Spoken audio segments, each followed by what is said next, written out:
إن الحمد لله نحمده ونستعينه ونستغفره ونؤمن به ونتوكل عليه ونعوذ بالله من شرور أنفسنا ومن سيئات أعمالنا من يهده الله فلا مضل له ومن يضلل فلا هادي له وأشهد أن لا إله إلا الله وحده لا شريك له وأشهد أن محمدًا عبده ورسوله أما بعد فإن خير الحديث كتاب الله وخير الهدي هدي محمد صلى الله عليه وسلم وشر الأمور محدثاتها وكل محدثة بدعة وكل بدعة ضلالة وكل ضلالة في النار.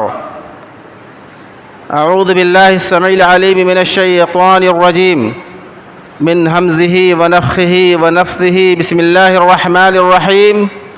قاف القرآن المجيد بل عجبوا أن جاءهم منذر منهم فقال الكافرون هذا شيء عجيب أإذا متنا وكنا ترابا ذلك رجع بعيد قد علمنا ما تنقص الأرض منهم وعندنا كتاب حفيظ. وقال تعالى في مقام آخر وجعلناكم شعوبا وقبائل لتعارفوا.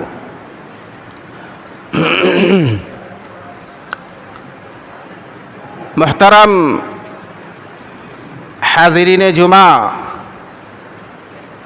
بزرگوں، دوستوں، بھائیوں اور عزیزوں، ہر قسم کی حمد و ثنا، بڑائی، بزرگی، عظمت و کبریائی اس رب العالمین کے لیے ہے جس نے ہم کو اور آپ کو، پورے جہان کو پیدا فرمایا اور ہماری دینی رہنمائی کے لیے آخری نبی حضرت محمد صلی اللہ علیہ وسلم کو مبعوث فرمایا. آپ پر انگنت لاتعداد درود و سلام نازل ہوں. حضرات، پچھلے جمعے کو جوائنٹ فیملی سسٹم یعنی کہ مشترکہ خاندانی نظام کی خوبیاں اور خرابیاں کے عنوان سے کچھ باتیں آپ کے سامنے رکھی گئی تھیں اور بڑی وضاحت اور صراحت کے ساتھ مشترکہ خاندانی نظام کی خوبیوں کو اور خرابیوں کو بتایا گیا تھا، جس سے ہمارے سامنے بات بالکل واضح ہو کے آ گئی تھی کہ اس سسٹم میں خوبیاں کم، خرابیاں زیادہ ہیں. اس سسٹم میں خوبیاں کم، خرابیاں زیادہ ہیں، اور وہ خرابیاں ایسی ہیں جن کو ختم کرنا، جن پر قابو پانا آسان نہیں بلکہ بے حد مشکل ہے. اور اگر احصا کیا جائے، شمار کیا جائے تو خرابیوں کی فہرست لمبی ہو جائے گی. اسی لیے اسلام کے آئلی قانون پر یا آئلی نظام پر لکھنے والوں نے ہمارے اس سسٹم پر منفی رد عمل کا اظہار کیا ہے. اسلام سے میل کھاتا ہوا ہمارے اس سسٹم کو ثابت نہیں کیا ہے بلکہ اسلام کے مخالف ثابت کیا ہے. لہذا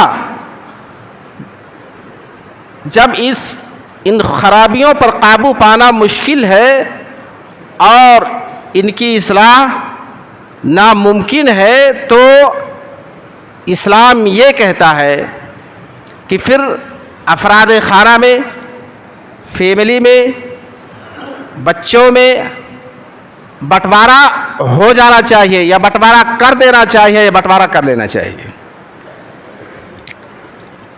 آپ کو میری اس بات سے بہت حیرت ہوگی کہ مولانا صاحب جمی جمائی فیملی کو ایک ساتھ رہنے والی فیملی کو، ایک ساتھ رہنے والے افراد خانہ کو بانٹ رہے ہیں، تقسیم کر رہے ہیں۔ حضرات، ساتھ ہی آپ کو یہ جاننے کی ضرورت ہے، لیکن آپ کو اس بات کو جاننے کی ضرورت ہے کہ اسلام نے بٹوارے کا جو تصور پیش کیا ہے وہ ہمارے معاشرے میں اور سماج میں بٹوارے کا جو رائج سسٹم ہے اس سے مختلف ہے۔ اسلام نے بٹوارے کا تصور پیش کیا ہے، جو تصور پیش کیا ہے وہ ہمارے سماج میں رائج بٹوارے کے سسٹم سے بالکل مختلف اور علیحدہ ہے۔ اسلام جس بٹوارے کی بات کہتا ہے وہ وہی بٹوارہ ہے، نہ کہ وہ بٹوارہ جو ہم اپنے گھروں میں، اپنے سماج میں، اپنے معاشرے میں، اپنی فیملی میں کرتے ہیں۔ اسلام نے بٹوارے کا جو تصور پیش کیا ہے اور جس کو اپنانے میں ہمارے اور آپ کے لیے بہتری ہے، سماج کے، اسلام کے تمام آئلی قوانین پر، معاشرتی قوانین پر اور وراثتی قوانین پر، اخلاقی قوانین پر عمل کرنا ممکن ہوگا۔ اس کی پہلی خوبی یہ ہے کہ اسلام جائیداد کے بٹوارے کا قائل ہے، دل کے بٹوارے کا قائل نہیں ہے۔ اسلام نے جو بٹوارے کا تصور پیش کیا ہے اس میں جائیداد کا بٹوارا ہوگا، جائیداد کی تقسیم ہوگی اور دل کی تقسیم ہوگی، دل کا بٹوارا نہیں ہوگا۔ ہمارے ہاں جو بٹوارا ہوتا ہے اس میں جائیداد کے ساتھ ساتھ، پراپرٹی کے ساتھ ساتھ دل کا بھی بٹوارا ہو جاتا ہے۔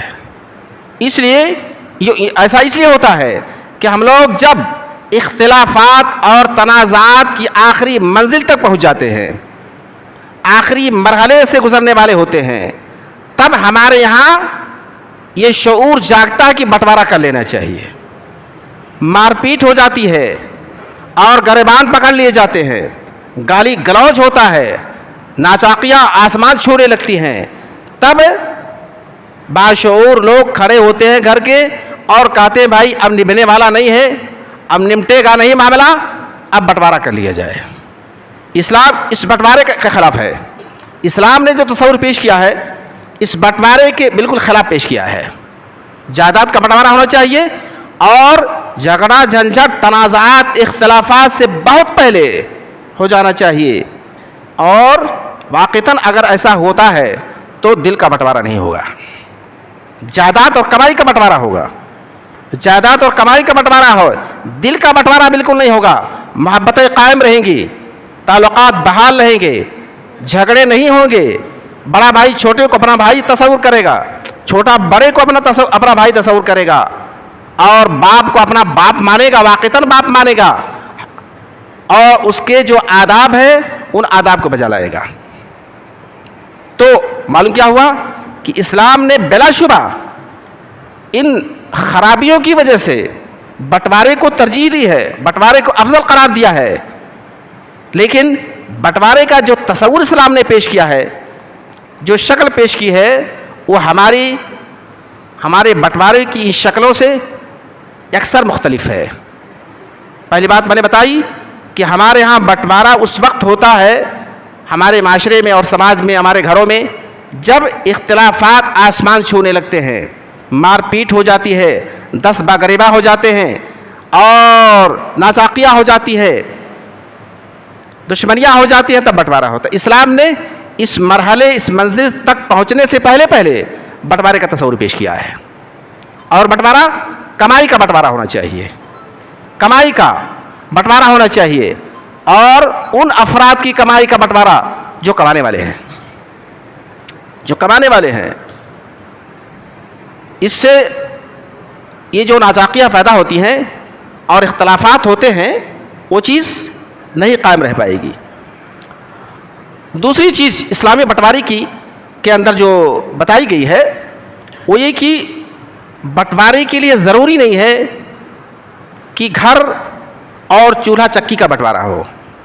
اسلام نے بٹوارے کا جو تصور پیش کیا ہے اس کے لیے ضروری نہیں کہ گھر اور چولہا چکی کا بٹوارا ہو، کمائی کا بٹوارا ہو۔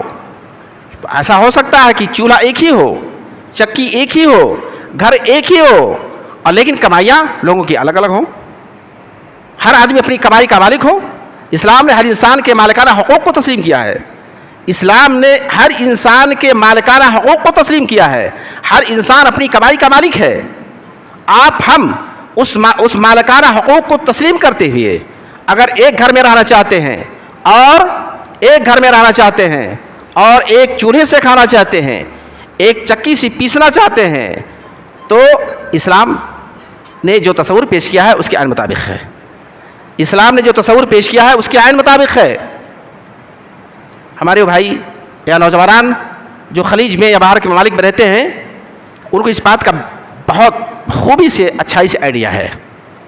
ایک کمرہ لیتے ہیں لوگ یا فلیٹ لیتے ہیں لوگ, اور اس میں کوئی انجینئر صاحب پارٹنر ہیں, کوئی لیبر ہے پارٹنر ہے, کوئی کارپینٹر ہے پارٹنر ہے, کوئی پینٹر ہے پارٹنر ہے, کوئی سیلس مین ہے پارٹنر ہے. ایک کمرے میں سارے رہتے ہیں, ایک کمرے میں سارے رہتے ہیں. کمپنیاں الگ الگ, کمائی الگ الگ, پیشہ الگ الگ, اور گھر اور خاندان اور ملک الگ الگ, لیکن ایک چھت تلے سارے لوگ رہتے ہیں. اور یہی نہیں بلکہ میز ایک ہوتا ہے, میز ایک ہوتا ہے, ایک میز سے کھانا بنتا ہے. ہر آدمی اپنے اپنے حصے کا پیسہ ادا کرتا ہے. کھانا ایک ساتھ بنتا ہے, ایک شیڈول ہوتا ہے, کھانے کا ایک جدول بنتا ہے. یہ چیز پکے گی, یہ چیز پکے گی, اتفاق سے, باہمی اتفاق رائے سے وہ چیز طے ہوتی ہے اور وہی چیز پکتی ہے. اور جب مہینہ پورا ہوتا ہے اس خرچے کو تقسیم کیا جاتا ہے. جس کے حصے میں جو آتا ہے وہ خرچہ دیتا ہے. اور یہاں تک ہوتا ہے اس میں جس کی کمائی زیادہ ہوتی ہے, بسا اوقات کوئی انجینئر صاحب ساتھ میں پارٹنر ہیں, کمرے کے پارٹنر ہیں اور چولہے کے پارٹنر ہیں, تو ایسا بھی ہوتا ہے کہ انجینئر صاحب کہتے ہیں بھائی ہماری کمائی 10,000 ہے, 5,000 ہے, چلو میں ڈبل دوں گا, چلو حصے میں ہمارے 500 ہے, میں 1,000 دوں گا. تو یہ تصور خلیج میں رہنے والے ہمارے نوجوانوں کو ہے. اسلام نے جو بٹوارے کا تصور پیش کیا ہے بے یہ پیش کیا ہے. ایک گھر میں رہتے ہوئے, ایک چھت تلے رہتے ہوئے اور ایک چولہے سے کھاتے ہوئے بٹوارا الگ, کمائی کا بٹوارا ہو. بیٹے کی کمائی الگ ہے, بڑے بھائی کی کمائی الگ ہے, چھوٹے بھائی کی الگ ہے, والد صاحب کی پراپرٹی الگ ہے. اس میں کوئی ٹکراؤ نہیں ہے. ہر آدمی اپنی کمائی کا مالک ہو, ہر آدمی اپنی کمائی کا مالک ہو. ضروری نہیں کہ چولہے کا بٹوارا ہو, چکی کا بٹوارا ہو, گھر کا بٹوارا ہو. ہمارے ہاں جو بٹوارے کا تصور ہے وہ نہایت تلخ اور نہایت جارحانہ تصور ہے کہ بٹوارا ہونے کے بعد پھر بھائی بھائی کہاں رہا, بیٹا بیٹا کہاں رہا. یہاں تک کہ لوگ چولہا چکی تو الگ ہی کرتے ہیں, کھڑکیاں بھی بند کر دیتے ہیں, دروازوں کا رخ الگ کر لیتے ہیں کہ ان کا چہرہ نہ دیکھوں. اسلام نے بٹوارے کا تصور پیش نہیں کیا ہے. اسلام بٹوارے کا قائل ہے, لیکن اسلام نے جو تصور پیش کیا بٹوارے کا ہماری اس بٹوارے سے مختلف ہے. اس میں محبتیں باقی رہیں گی, محبتیں پروان چڑھیں گی اور مدد ہوتی رہے گی. اگر ساتھ کھائیں گے, کمائی الگ الگ ہے. کوئی زیادہ کماتا ہو, ظاہر بات ہے اس کے پاس پراپرٹی زیادہ ہوگی. کوئی کم کماتا ہو, اس کے پاس پراپرٹی کم ہوگی. لیکن ایک ساتھ رہنے پر محبتیں پروان چڑھیں گی, ایک دوسرے کی ضرورت کا, پریشانی کا خیال ہوگا.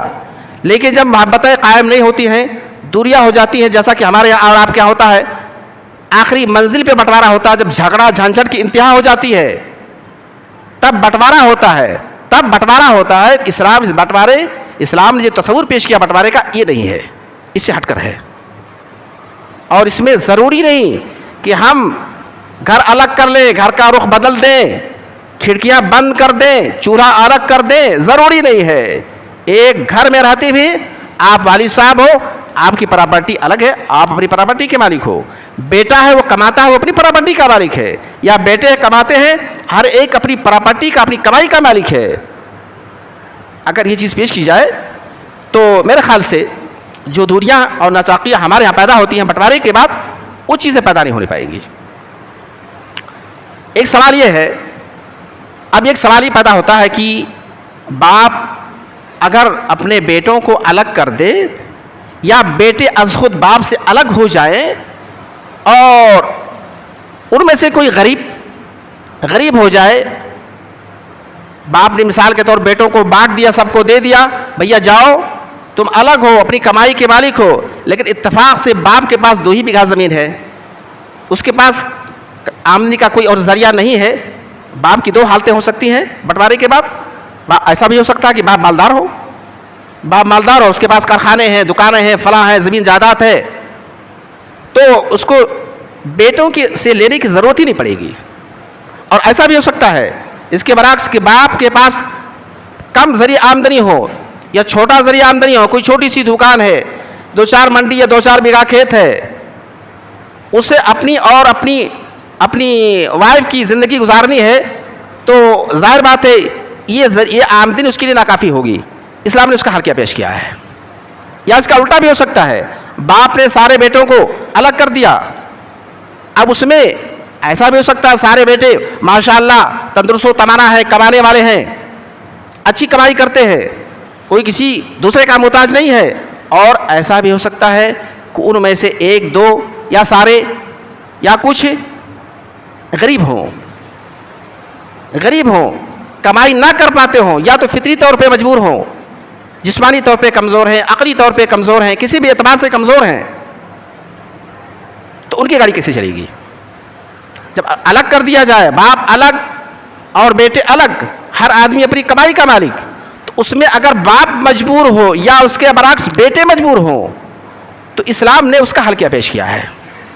حضرات، اسلام نے اس کا حل یہ پیش کیا ہے کہ اگر باپ مالدار ہے، خوشحال ہے اور بیٹوں سے کی رقم کا محتاج نہیں ہے تو ماشاءاللہ، لیکن اگر باپ غریب ہے، بیٹوں کو پڑھایا لکھایا اور کمائی کے قابل بنایا اور الگ کر دیا اور یہ کہہ دیا جائے کہ بھائی جاؤ تم لوگ آپ اپنے مال کے، اپنی جائیداد کے، اپنی کمائی کے مالک ہو، تو باپ کا کیا ہوگا پھر؟ اسلام نے اس کا حل یہ پیش کیا ہے کہ باپ اگر غریب ہے، باپ اگر اس کا ذریعہ آمدنی کمزور ہے یا کم ہے، آمدنی کم ہو پاتی ہے، تو باپ کو تو بیٹوں پر واجب ہے، فرض ہے، ضروری ہے کہ اس کے ساتھ صلہ رحمی کرے، اس کی ضرورت کا خیال کرے، اس کی ضرورت کا خیال کرے.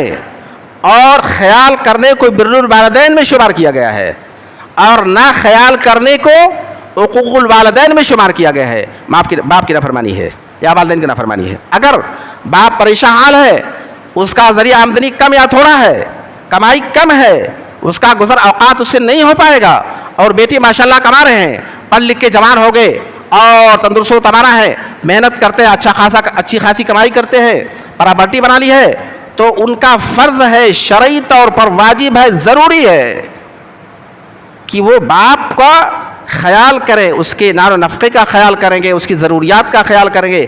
باپ جتنے پیسوں کا محتاج ہے ان پیسوں کا دینا ان کے لیے ضروری ہے. اگر نہیں دیتے ہیں تو گنہگار ہوں گے، نہیں دیتے ہیں گنہگار ہوں گے. یہاں تک کہ بعض علماء نے لکھا کہ باپ کو پورا حق ہے زبردستی اس سے بلا ان کی رضامندی کے لینے کا.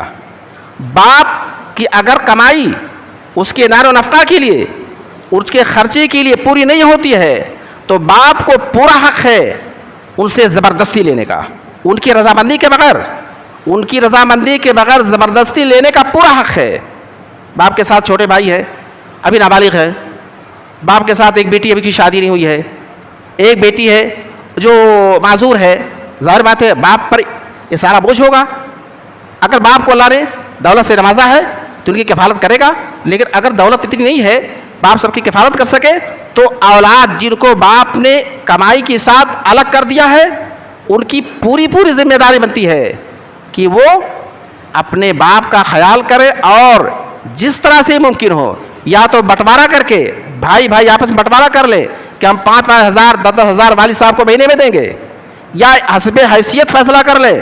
کوئی زیادہ کماتا ہے تو اس نے کہا ہم 10 ہزار دیں گے، اور کسی کی کمائی کم ہے کہا ہم 5 ہزار دیں گے، اور کسی کی کمائی ہی نہیں ہے خالی ضرورت بھر کی کماتا ہے تو کہا جائے گا بھیا تم جاؤ تمہاری چھوٹ ہے، کوئی بات نہیں ہے. بہرحال اولاد کی ذمہ داری ہے کہ باپ کی ضرورت کا خیال کرے، اور اگر وہ لاپرواہی کرتے ہیں، تمرد کرتے ہیں، سرکشی کرتے ہیں، تو باپ کو پورا اختیار ہے ان کی جائیداد سے اپنی ضرورت بھر کا پیسہ، اپنی ضرورت بھر کی رقم لینے کا. یہی حال ہے اگر بیٹے بانٹ کے ان کو الگ کر دیا جائے اور ان کو اپنی کمائی کا مالک بنا دیا جائے تو ضروری نہیں کہ سارے بیٹے کما ہی سکیں، ضروری نہیں ہے، ضروری ہے سارے بیٹے کما سکیں. تو اگر اس میں کوئی محتاج ہے، غریب ہے، فقیر ہے، کما نہیں پاتا ہے، یا محنت کرتا ہے لیکن کما نہیں پاتا ہے، یا محنت ہی نہیں کرتا ہے، کوئی مجبوری ہے، معذور ہے، تو باپ کی ذمہ داری ہے کہ اس کا خیال کرے. اگر اس کو اللہ نے نوازا ہے دولت سے، باپ کو اگر اللہ نے دولت سے نوازا ہے اور ان چاروں بیٹوں میں سے، پانچوں بیٹوں میں سے کسی کی کمائی اس کے گزر اوقات کے لیے کافی نہیں ہوتی ہے تو باپ کی ذمہ داری ہے، اللہ نے اگر اس کو دولت سے نوازا ہے اس کا خیال کرے. یہاں بھی واجب ہے، باپ پر اس بیٹے کا خیال کرنا واجب ہے، باپ پر اس بیٹے کا خیال کرنا، اس کی ضرورت کو پورا کرنا واجب ہے. اگر باپ مالدار ہے تو بیٹے کا یا بیٹوں کا جو مجبور ہے ان کا خیال کرنا واجب اور ضروری ہے. اگر ایسا نہیں ہوتا ہے تو ایک قطع رحمی ہے، ایک قطع رحمی ہے. اگر کیا جاتا ہے تو صلہ رحمی ہے اور رشتے کو جوڑنا ہے. اللہ تعالیٰ نے صلہ رحمی کو واجب قرار دیا ہے. اللہ تعالیٰ نے صلہ رحمی کو، رشتے کو جوڑنا اس کو واجب قرار دیا ہے. ایک آ کے پیچھا نہیں چھوڑا جا سکتا کہ اس نے تو ہمارے لیے کچھ نہیں کیا، والد صاحب نے ہمارے لیے کچھ نہیں کیا، بانٹ کے الگ کر دیا. یہ کہہ کر کے باپ کو اکیلا نہیں چھوڑا جا سکتا اگر وہ آپ کی کمائی کا محتاج ہے. ایسے ہی باپ بھی اپنے بیٹوں کو اپنے بیٹوں سے ایک کہہ کے پیچھا نہیں چھوڑا سکتا کہ ہم نے تو ان کو بانٹ دیا، اب وہ جانے ان کا کام جانے، ہمیں کیا لینا دینا اس سے. اگر کوئی بیٹوں میں سے کوئی بیٹا غریب ہے، فقیر ہے تو باپ کی ذمہ داری ہے. الا کلکم راعٍ وکلکم مسئول عن رعیتہ، الا کلکم راعٍ وکلکم مسئول عن رعیتہ فاہل بیت راعٍ فالرجل راعٍ علی اہل بیتہ ومسئول عن رعیتہ. اللہ کے نبی نے فرمایا کہ گھر والا، ہر آدمی ذمہ دار ہے. قیامت کے دن اس کی ذمہ داری کے بارے میں سوال ہوگا. تو آدمی اپنے گھر والوں کا ذمہ دار ہے، ہر آدمی اپنے گھر والوں کا ذمہ دار ہے، اپنے بیٹوں کا ذمہ دار ہے، اپنی بیٹیوں کا ذمہ دار ہے. اگر دیکھتا ہے کہ وہ اس کی حالت ٹھیک نہیں ہے، خراب ہے، وہ تعاون کا محتاج ہے تو ذمہ داری اس کی ہے کہ اس کو پورا کرے. ذمہ داری ہے اس کی ضرورت کو پورا کرے. اب آپ تصور کریں اسلام نے یہ جو حل پیش کیا ہے اس میں کتنی اچھائی ہے. محبتیں پروان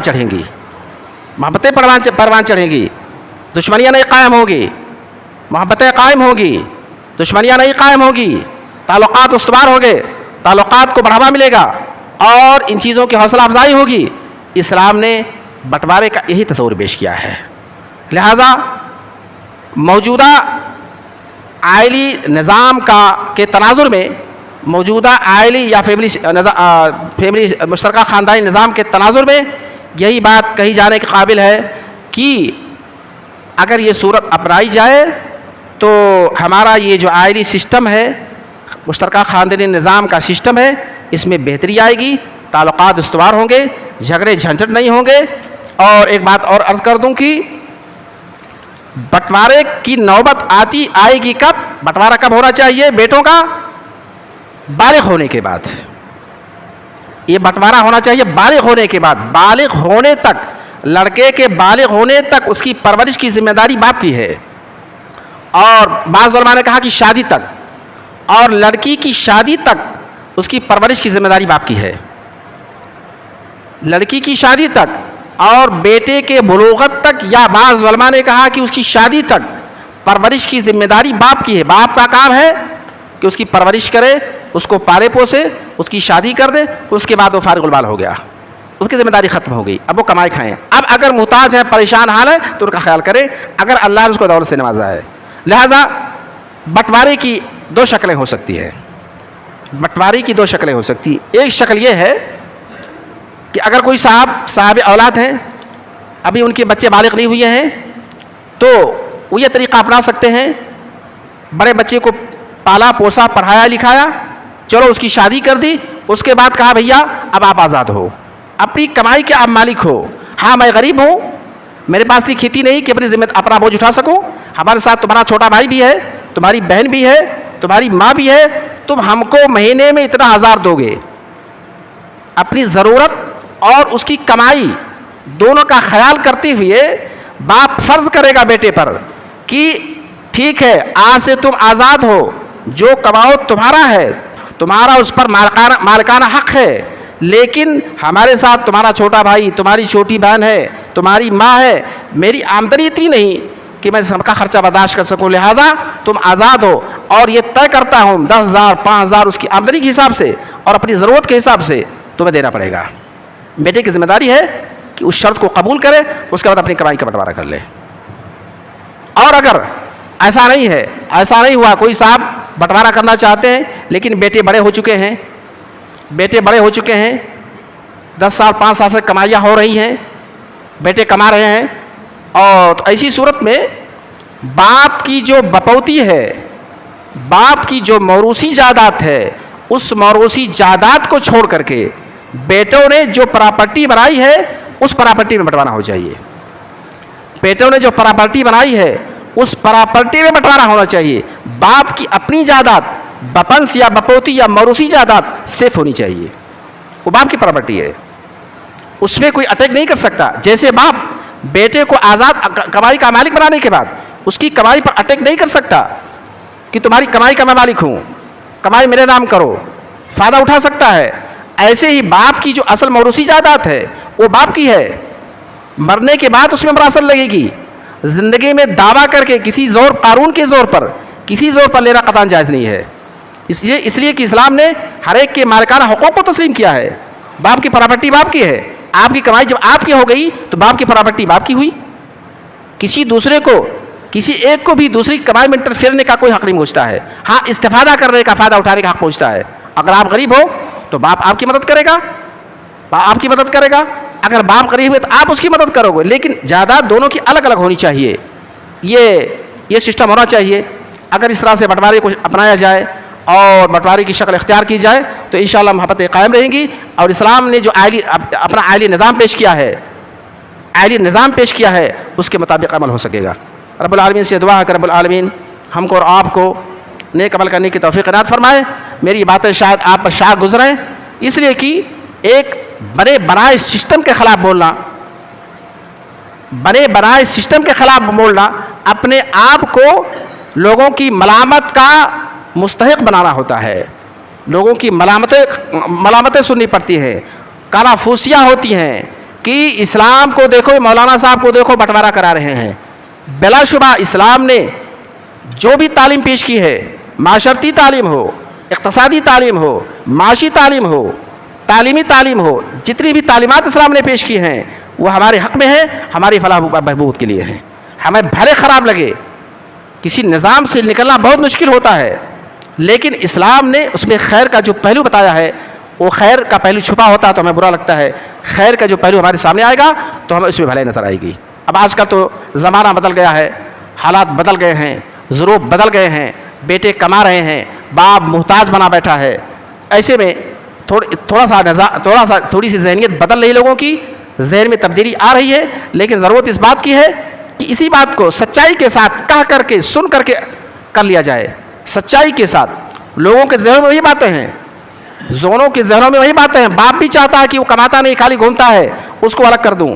بسا اوقات بیٹا بھی چاہتا ہے کہ ہمارے سارے بھائی نہیں کماتے، میں ساری محنت کرتا ہوں اور بٹوارا جب ہوگا تو ہمیں برابر ملے گا، اس کے ذہن میں بات گردش کرتی ہے، اس کے ذہن میں بات گردش کرتی ہے۔ تو گردش کے اس ماحول میں نہ رہیں، اس ماحول میں نہ رہیں، صفائی کے ساتھ میٹنگ کر کے، بیٹھ کر کے اسلام کا جو آئلی نظام ہے، فیملی سسٹم ہے، اس کو اپنائیں۔ اللہ تعالیٰ سے خیر و برکت سے ہمیں نوازے گا اور اس میں ہمارا فلاح ہوگا، ہماری بہبود ہوگی۔ رب العالمین سے دعا کہ رب العالمین ہم کو اور آپ کو نیک عمل کرنے کی توفیق عنایت فرمائے، اور اسلام کی تمام تعلیمات، چاہے آئلی ہوں یا معاشرتی ہوں یا معاشی ہوں یا اقتصادی ہوں یا سیاسی ہوں، تمام تعلیمات کو اللہ تبارک و تعالیٰ اپنانے کی اور اپنی زندگی میں نافذ کرنے کی ہمیں توفیق عنایت فرمائے۔ وآخر دعوانا الحمدللہ رب العالمین۔